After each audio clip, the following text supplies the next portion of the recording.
My name is Mohammed Majumdar. Since 1989, I have been living in Pakistan. Spent the last 30 years in the community, organizing and helping my district.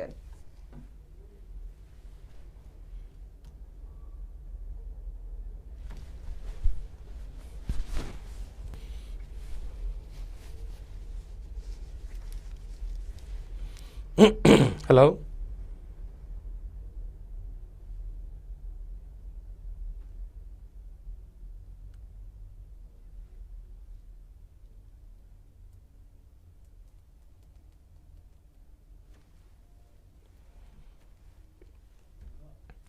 Assalamu alaikum, dear viewers. Please welcome our 12th episode of Friday Night Real Talk at channel tt.tv. As you know, you can, with the facebook.com channel tt.tv, also you can join us, youtube.com, and you also can download us at the smart TV Roku TV and see our shows today. As also you know, this show is brought to you by Senior Multi-Service. Senior Multi-Service is a community organization helping one senior. And this is a great show we have today with a great guest. In the studio, we have with me our young, energetic, fine elected official, Assemblywoman Natalia Fernandez. Also, she is a Bronx Borough President candidate. Please welcome to our show. And also, we're going to have a guest on virtually, which is Chaudhary Jaki, and also who's going to talk about the stimulus update. And beside that, we're going to talk about definitely Assembly District issues. Anyone who's from that district, definitely, you need to call us 646-377-9179. We're also going to talk about the update on COVID and vaccine situation. We're going to talk about the presidential election situation and the legal fight going on. We're going to talk about the Governor Kumo's new announcement about the tax cut. We're going to talk about his new book about the COVID, and which is called Leadership Lesson. And definitely we're going to talk about the stimulus package the most. So you feel free to join again in our number in the screen, which is 646-377-9179. So without further delay, I'd like to start discuss. And again, welcome, Assemblywoman Ms. Fernandez. I appreciate your time coming here today. I just want to begin to show that, tell us a little bit about, you're so young, energetic, and this is your first time running for elected official, first time you serve. What makes you join the politics? Not anything, not entrepreneur, not as business. What makes you do that, and how that happened? You want to give us some A little background. Well, first off, thank you so much for having me. It is an honor to be here on your show, speaking to the lovely people. But yes, I am young. I would say yes, I'm energetic. I just completed my first term, got reelected to a second term, and I did this because of the people, my community. About like 23 years old, I got involved volunteering, and that's because I wanted to see change in my community. So I stuck around, campaigned, worked for the Assembly District, the 80th office. I then worked for Governor Cuomo as his Bronx representative before running for office. And I only did so because I saw that my community was in need and that they needed a representative that knew the issues, that knew how to handle, that can bring resources back to the community. Tell us a little bit about your district. Who's your district, and what have you been doing lately? What kind of achievement you say you finished your term? So how much achievement you have, and Bangladeshi community also. So if you want to share an experience, your people in your community who's Bengali or Bangladeshi, and what kind of work you've been doing? Yes, absolutely. Well, my community is very diverse. The 80th district is very diverse.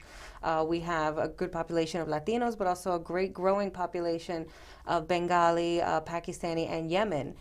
We have Little Yemen in the South Moores Park area. So it is wonderful to see so much diversity and share in all the cultures. But as much as we are diverse and different, everybody's been suffering to the same extent, really, with COVID. Business owners are hurting because a lot of them can't used to. Restaurants are hurting because they cannot be open at capacity and they're not getting the same amount of customers. Schools are, back and forth. Now we have our kids back in school, the younger level, but one of the main things that everybody has been hurting is unemployment. A lot of constituents and everybody all over the Bronx has lost their original work. So that was one of the things that that was busy in my office, getting a lot of unemployment calls. And then in communities that were already in need, and even areas that never sought the need, food insecurity. We've been trying to bring a lot of food resources to the district. I've been partnering up with ICNA and the Albanian American Open Hands Association to bring food resources to the most needing. Also, early on, my district was high in COVID infection rates towards the beginning, and now recently it's coming back up again. So in the state, we've been pushing for more. I was able to get rapid response from the governor's office to our Pelham Parkway and NYCHA houses. Working with our HHC hospital systems, having pop-ups all over the place, and really trying to get protection out there with hand sanitizers and masks, and trying to help the people right now. Before COVID, I was very supportive, and still am very supportive, and there is more in the mental health area. That is something that I was happy to see. I am happy to see the city take attention to it, and now with COVID really give attention to it. And currently I've been fighting to fund for more mental health services at local levels with community organizations that understand the culture and needs of our diverse communities. I was looking for some of your work, Googling online, and I learned that you have worked hard for this emergency fund for $40 billion for COVID fund. Can you give a little bit what was this?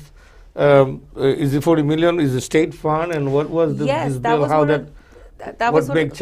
kind of change? That was one of the first things that we did early on in March when we started seeing the increase and the fear of COVID. We passed $40 million for COVID relief, knowing that there would be a need for materials, for training of professionals to help the current systems that were in strain, but we quickly saw that that wasn't enough. And since March till now, the legislature, along with the city and many of my partners in government, have been urging our federal government to give it a stimulus package.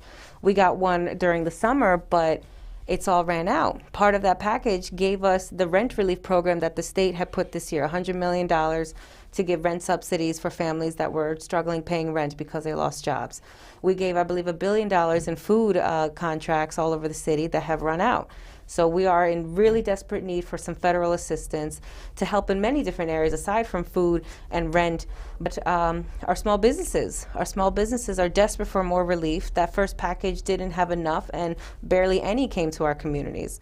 So, and you talk about stimulus, which is talk about it more, and we are supposed to have an expert coming on as a guest and talk about this. But before I further go there, I also want to ask you, see, another bill. I was looking at your work, and a few things stuck in my mind, and I see you also work big defunding police and police reform. So I'd like to ask you how you're going to explain the community people why will feel still since the George Floyd incident, especially after pandemic, and they both go neck to neck, and we see the law and order been going down throughout the country, and mostly in New York City. Mostly we experiencing much worse than in the past. How this defunding police or police reform helping as far as? Well, police reform has been a conversation before COVID hit for a long time, as long as our civil rights. What does it mean? Could you explain for our viewer, what does this mean, the police reform actually? Yes. Yeah. So over many years, decades, we've seen instances where the law has not been just to people in our city that have been wronged by the police, wrongful killings, numerous names, Sandra Bland, Philando Castile. Things like a traffic stop have led to their deaths when they shouldn't. No traffic stop should lead to a death, and it comes to the point that an officer doesn't have a right to kill you without due process. So this summer with George Floyd, it really came to a head that I feel was a little compounded with the exasperation of COVID. We were in quarantine for months, really putting a toll on families with the stress of not being able again to pay rent, to buy food, and worrying for their general health. So when George Floyd was killed, murdered, if you will, it woke everybody up. It really got are you going to compare every police department state by state? You cannot compare in NYPD with police in Texas. Well, I understand. Okay. So yes, you can't compare state by state, and every police department is a little different. But the fact is, and quoting Martin Luther King, if you allow injustice somewhere, that means it's happening it can happen everywhere. So that's why we marched here, even though George Floyd was from a different state, because we wanted to make a point that type of behavior is not acceptable anywhere. That, but what I was saying that because what happened in there, do I need to reform our police? We want to protest that, no problem. But now we have to maintain our safety, and so you strongly believe this. For also something else was for bail reform. If you want to say shortly, because we have a guest on the line. How this bail? Well, bail reform is a part of police reform in the grander scale, not just necessarily, this instance with George Floyd and everything compared. And there is comparisons with New York City police. George Floyd's last words were "I can't breathe," which were the same words as Eric Gardner in Staten Island. So there's similarities when individuals, typically black and brown, are not given the same treatment as other people in custody. So with bail reform, that too was something that has been in the works for many years, at least 10 or bill introduced that has been fought.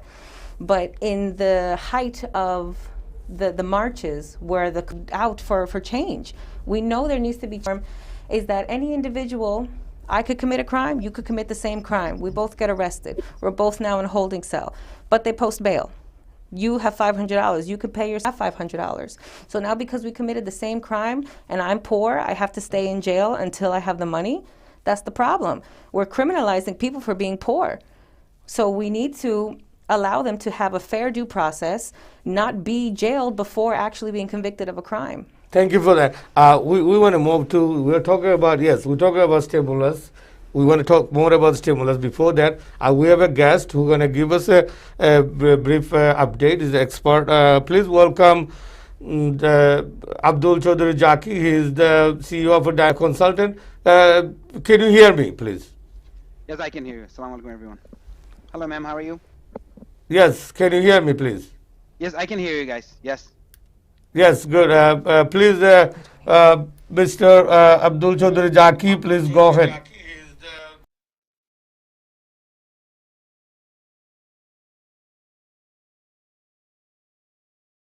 Yeah, I'm not sure if you guys are speaking. I cannot hear you guys right now. Up to the Laro conflict, and there's a headline was yesterday the House Majority Leader is being big time is opposing any bill, and is being a triangle situation, and the White House gave a proposal which was not accepted by the Democrat. So all this together, our people are getting panic. What do you want to tell us? Again, hello everyone. I hope everyone is doing well. Should I speak in Bangla or English? You can mix it up. Okay, all right. So there is right now, basically there is two bills that they're working on, right? One is the $908 billion bill, and another one is the $916 billion bill, which is by Stephen Mnuchin. So let me talk to you about the $908 billion bill, which is being supported by the Democrats right now, right? So they're supporting the bill. Republicans are opposing it because of one of the main reason is because it does not have enough liability protection for businesses. So এটা যদি অনেকে বুঝতে পারেন কিনা জানি না, but মনে করেন যে হসপিটাল আছে বা বিভিন্ন বিজনেস গুলো আছে যেখানে অনেকগুলো লসুট হইতে পারে, negligence and so on and so forth. So this is the liability protection. So Republicans want liability protection for 5 years for these businesses, and Democrats, they want it just for 6 months. So they're actually working towards it. Doesn't mean that anything failed yet. Jodio, we are hoping that it will pass by today, but then the time got extended until the 18th. So we'll see how that happens. I mean, what happens within that time. The $908 billion bill, however, does not have any stimulus checks. Okay, on the CARES Act, we got the $1,200 checks that we got for individuals and $2,400 for the families. We don't have that in the $908 billion package, but it will extend the federal unemployment benefit, okay, for about 16 weeks, which is going to be about $300 per person for the federal unemployment. On the other hand, if you have the $916 billion bill, which is being supported by the Republicans mostly, it does have a $600 stimulus checks per individuals, but it does not have any extension for unemployment benefit. So I mean, right now, both parties, they do want something to pass by end of next week, definitely this month. But they're just the bipartisan, they're just working towards to pass something. So that এখন দেখা যাক কি হয় আর কি। So আমরা এটার জন্য একটু অপেক্ষা করতেছি. In the meantime, we have Senator Josh Hawley and then Bernie Sanders. They're supporting. They came up with another bill. They said, hey, regardless of whatever you guys doing, we are supporting a $1,200 checks for individuals, the $2,400 for the families, and the $500 for dependents. Basically, the same copy of the CARES Act. They said, you know what? We'll introduce another one.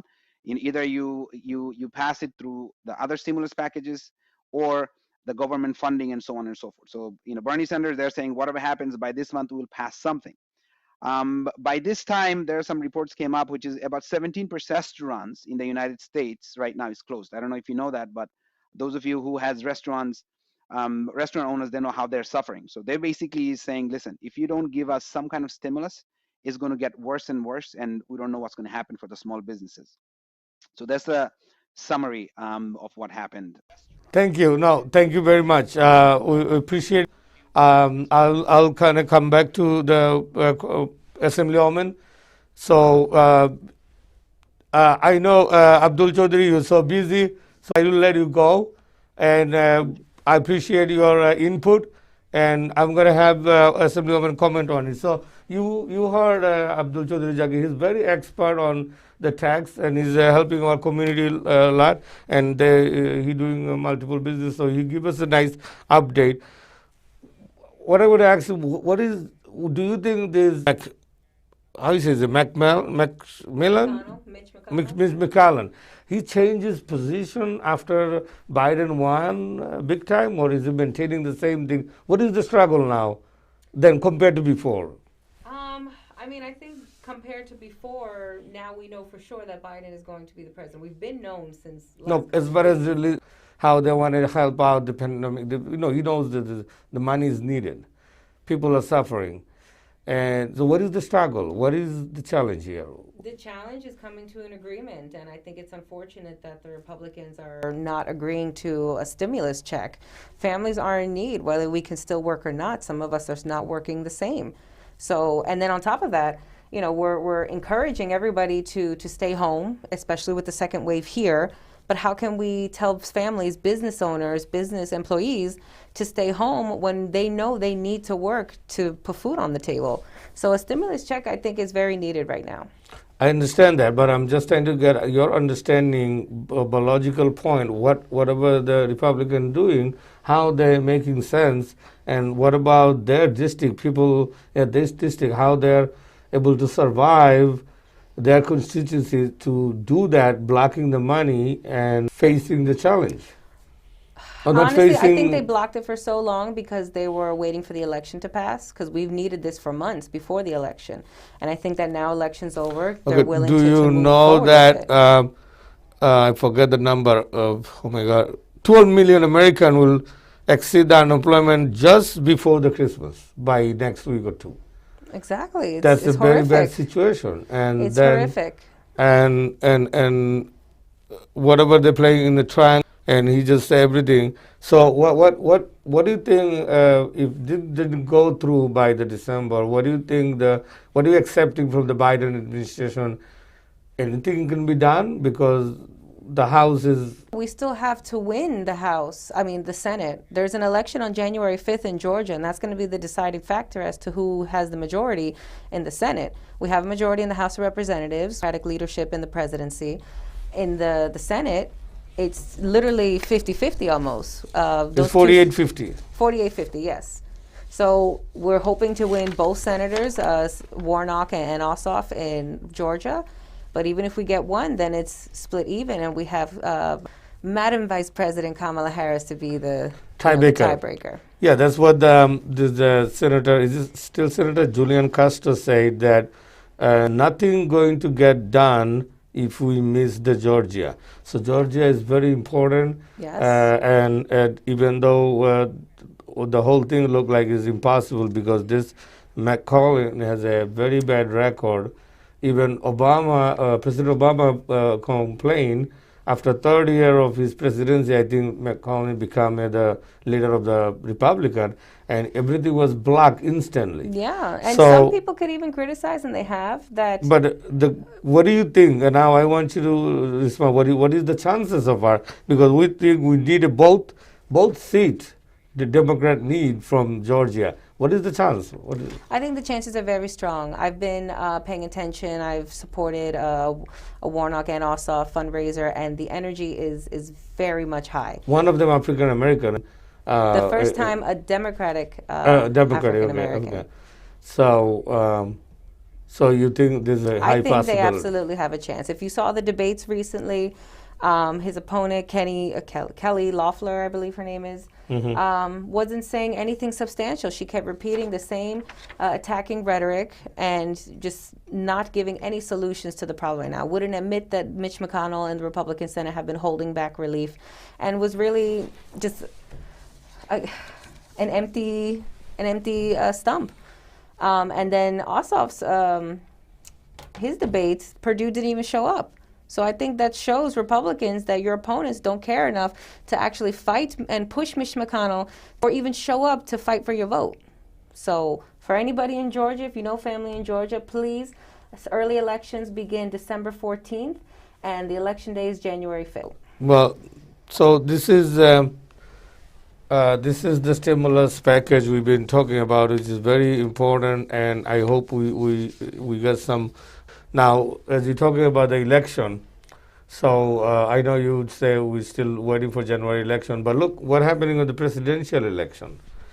So after, what is it, a month after the election? Inauguration day, yeah, he has not. He actually tweeted, Mr. Trump, he tweeted just talking about how bad the Biden administration is going to be, but he has not actually conceded or even congratulated him like a mature adult. He can't even be a mature adult about it. Closest he go, he said, yeah, he did one, but it was a fraud. But that's the closest point. He's been trying to make up fraud cases for the last month now, more than a month. And honestly, it's embarrassing. If you lost, bow out gracefully. You know, take your term for what it was. Thank the American people for letting you have a term, and help the transition. Peaceful transitions are very important in the presidency, and it's unfortunate that he's making this difficult. So do you think he can? Is there any chance he can interrupt the transaction? Okay, before you answer the question, see, we have Assalamu alaikum. Caller ki amake shunte pacchen? Can you hear me, please? Hello. Good night. Hello. Good night. কেমন আছেন? Hello, আসসালামু আলাইকুম। হ্যাঁ, আপনার নামটা বলেন, বলে একটু পোস্ট করেন ভাই।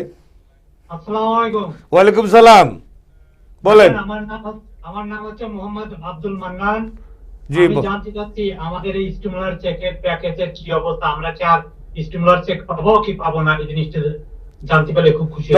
ধন্যবাদ আপনার প্রশ্নের জন্য। আমি জানি না আপনি একটু পূর্বে শর্টে একটু জাস্ট 5 মিনিট আগেই আমাদের একজন ট্যাক্স ডিটেলস বলেছেন, আমরা পরে আবার আলোচনায় আসবো। আপনি শর্ট দেখতে থাকুন। ধন্যবাদ।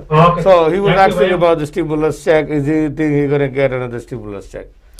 Well, I really believe the House now, while Trump is still has something in December, like you just said, 12 million people have no job and are asking for unemployment now during the holidays. This is a really dire time, not just because it's the holidays and giving gifts, but because this is a time of need. Families need shelter, families need food. It's really important, and if it can't happen before the end of the year. So what was just I was asking before I go, before the call, I forgot. We're talking about Transition, we're talking Transaction, about. yeah, sorry. So do you think he can interrupt it anyhow? I don't think he could really interrupt it or stop it. He's going to be unhelpful. He might be stubborn and probably, delay it, but it has to happen. He cannot stay there. The elections, the results are in. They're about to be finalized on Monday. There is a process to this according to the Constitution, so he can be. I have something interesting to share over here. Recently, what is doing this monkey game Julian is playing? So there is a 1,000 current attorney, retired judge, justice, law professor, former bar association. They write a strong letter to the bar association and about all this bad faith practice and all the everything was thrown out of the face, and he just saying it's a bad practice. He said they're saying you get a license, for not to lie on the face of court or justice. That's how badly they signed this thing, and they don't give up. So what is the end of it? What do you think? It's completely was thrown out under the bus, but he's not stopping. What is? I mean, today there was a stop. The Supreme Court threw But out I'm saying their action, when they're going to say, okay, enough is enough. I believe for the 14th, because the 14th now each state has to officially give their vote after the certified votes, an election is done. So once every state does this on the 14th, it is final, it is there. They cannot fight it anymore. Good to know. Thank you. We want to take a short break. Dear viewers, you are watching Friday Night Real Talk at channeltt.tv. We're in the Facebook Live. We're talking here with me, Assemblywoman Natalie Fernandez, President candidate for upcoming election. We're going to talk about that, and we're going to talk about much more. Please stay with us. We'll be right back.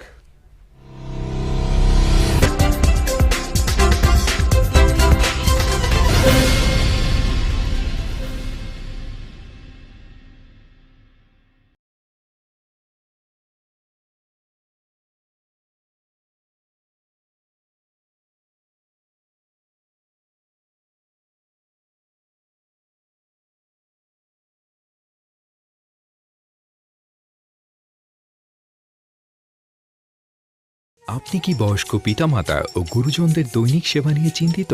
ভাববার কোনো কারণ নেই। Senior multi service ink আপনাকে দেবে বয়স্ক সেবার সকল সমাধান। আপনি কি বয়স্কদের সেবা করছেন?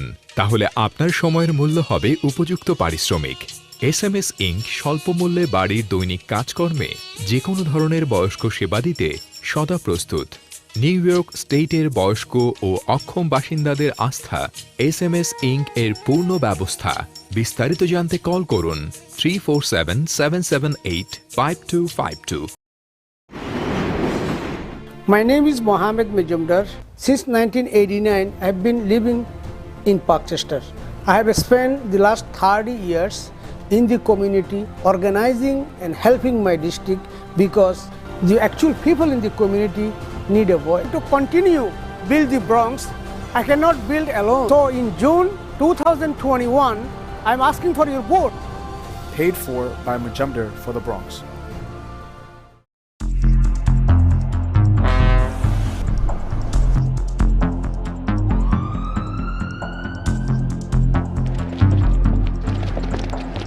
This community in New York has been center of the pandemic. Governor Kumo eviction ke স্থগিত করেছেন until next year. Homeowners are very much frustrated. We have delivered thousands of pounds of food. Some of these people could have been saved with just a simple mask.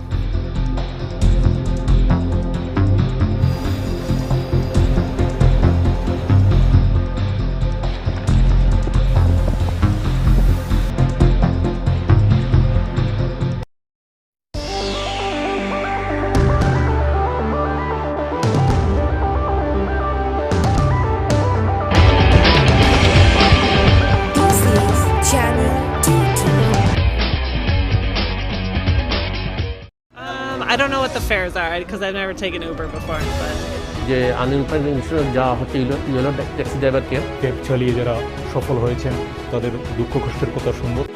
অনেকেই হয়তো দেশে যে বলতে চায় না যে আমি ইয়েলো ক্যাব চালাই, আসলে এটা বোকামি।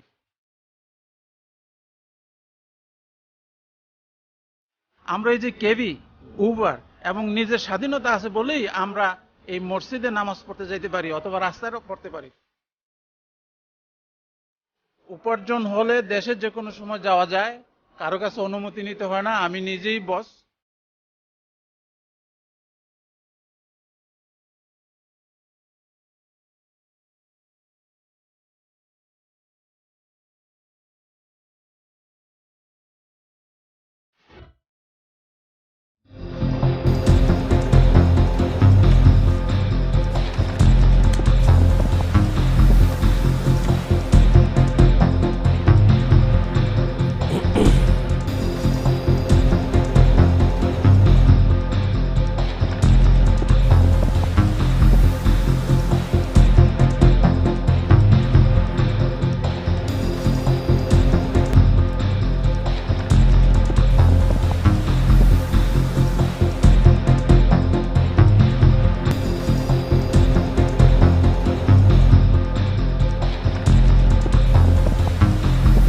Dear viewers, welcome back to Friday Night Real Talk. This is our 12th episode.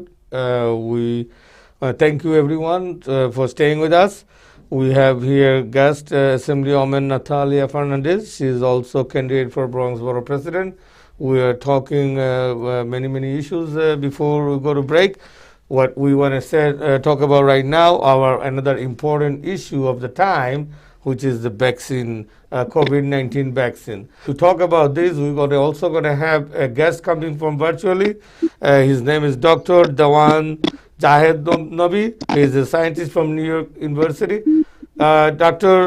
Nabi, আপনি কি আমাকে শুনতে পাচ্ছেন? হ্যাঁ শুনতে হ্যালো? পাচ্ছি।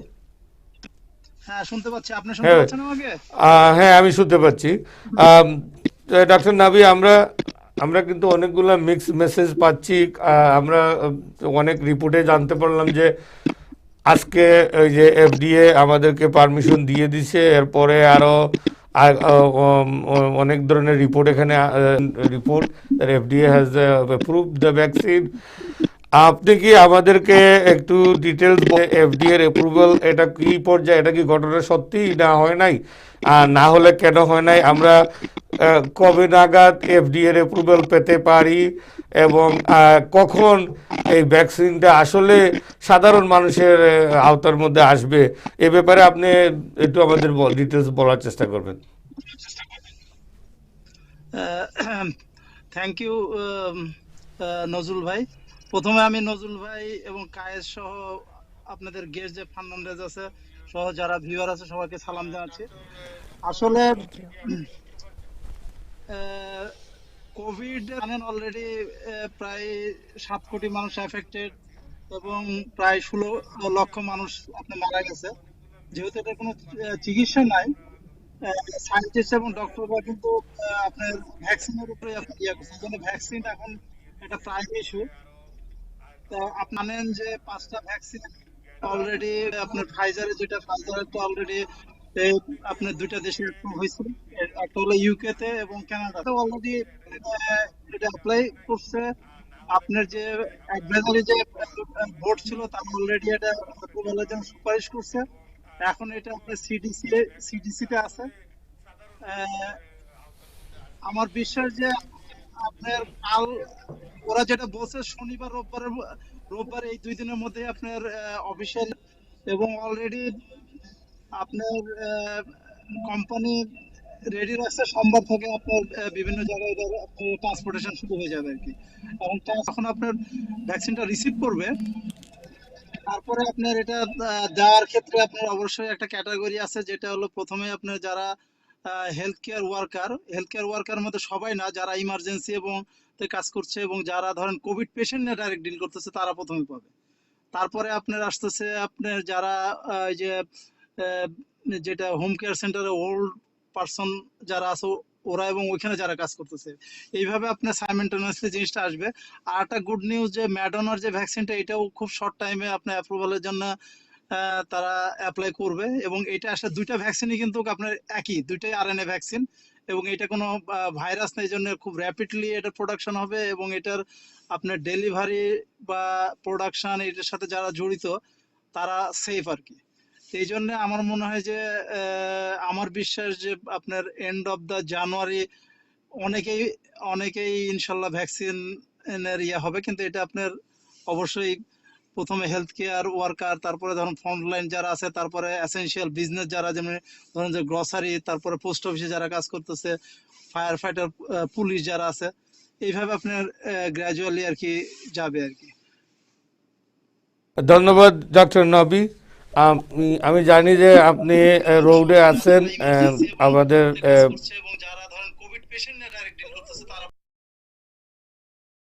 আমি জানি যে আমি রোডে আছেন, তো আপনাকে ধন্যবাদ আমাদের আপডেট দেওয়ার জন্য।